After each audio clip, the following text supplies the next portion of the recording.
Bienvenue à toi. Tu aimes les histoires flippantes, les creepypastas, un petit peu l'horreur? Viens, installe-toi avec moi auprès du feu. Par contre, prends un plaid, peut-être un cookie aussi, et viens découvrir une nouvelle histoire maléfique. Notre société est devenue la meilleure depuis que nous avons pris le pouvoir. Mais nous sommes conscientes que certaines d'entre vous ont certains besoins à combler. C'est pour cela que notre entreprise vous dévoile aujourd'hui sa dernière innovation dans le monde de la robotique. CAD, le conjoint artificiel domestique.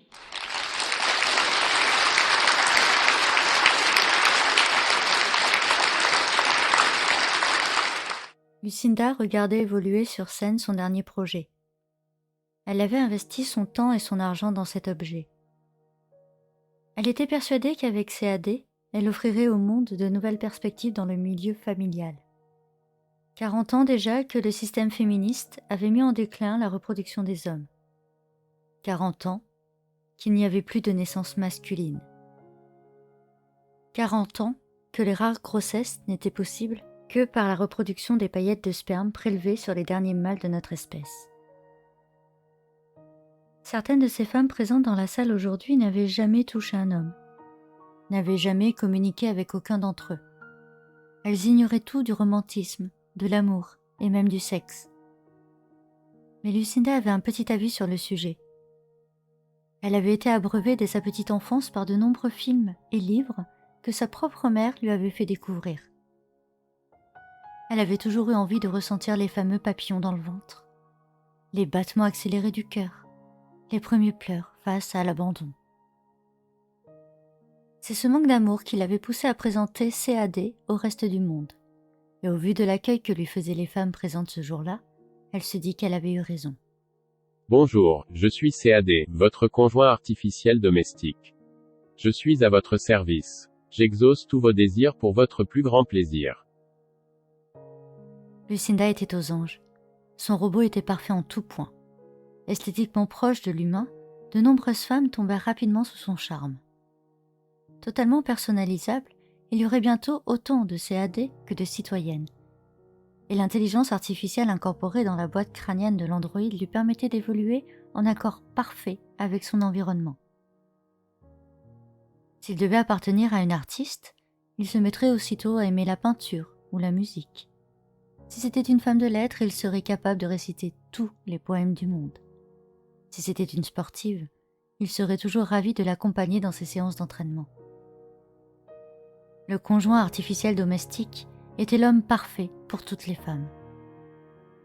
Il pouvait être en évolution permanente. Cependant, Lucinda avait pris garde de retirer toute trace de violence en lui. Il ne pourrait jamais se montrer condescendant ou malfaisant envers une femme. Les blagues d'un goût douteux, les gestes obscènes non désirés, ou encore la tromperie et le mensonge, ne faisaient pas partie de son code. Lucinda elle-même avait essayé CAD et en était tombée follement amoureuse. Les mois passèrent et la production des androïdes allait bon train. Ce sont des milliers de robots qui furent livrés à travers le monde. Toutes les célibataires les plus riches s'arrachaient les versions de luxe, toute option. Cette version-là avait un petit truc en plus. Elle était livrée avec des actions cotées en bourse. Plus la production grandissait, plus les acheteuses se remboursaient rapidement et faisaient même des bénéfices sur leur investissement. Lucinda fut nommée cette année-là l'entrepreneuse la plus fortunée du pays. Cependant, dans l'ombre, une jeune femme observait. Kendra attendait. Elle avait travaillé sur chacun des prototypes, à chacune des phases du projet. Elle avait écrit le code et avait accompagné la mise en production du système. Elle avait espéré durant ces longues années qu'elle serait remerciée avec l'un de ses robots de luxe. Sa peine fut immense lorsqu'elle comprit que jamais elle ne pourrait y accéder. Sa paye étant misérable, seule la version bas de gamme pourrait peut-être entrer dans son foyer. Un soir, elle resta au travail plus tard que d'ordinaire et s'endormit sur son clavier. Le lendemain matin, alors que Lucinda se préparait une bonne tasse de café dans sa cuisine, CAD se figea face à elle. Cad, s'il te plaît, peux-tu me préparer mes affaires? Je suis déjà à la bourre, je file sous la douche là. Non, Elle fut estomaquée. Jamais une de ces créatures ne pouvait refuser l'ordre de sa propriétaire. Bah, t'as un bug ou quoi? Va préparer mes affaires s'il te plaît. non, Elle reposa sa tasse et fixa longuement son robot. Qu'est-ce qui t'arrive? Tu dois m'obéir, tu m'appartiens.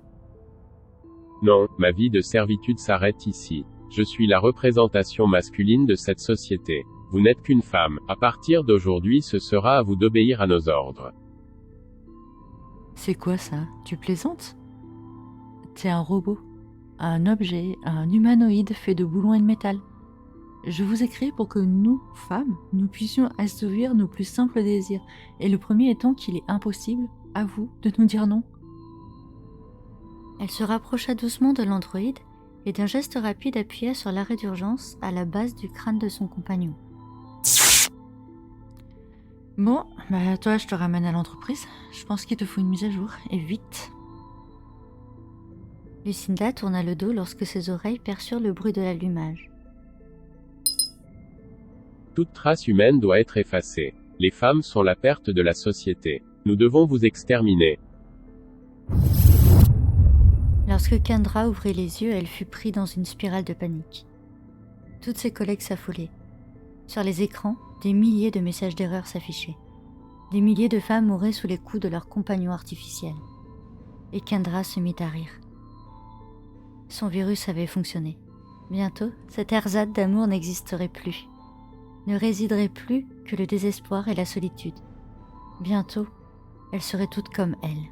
Ce serait le déclin de leur société, et avec la perte de l'humanité.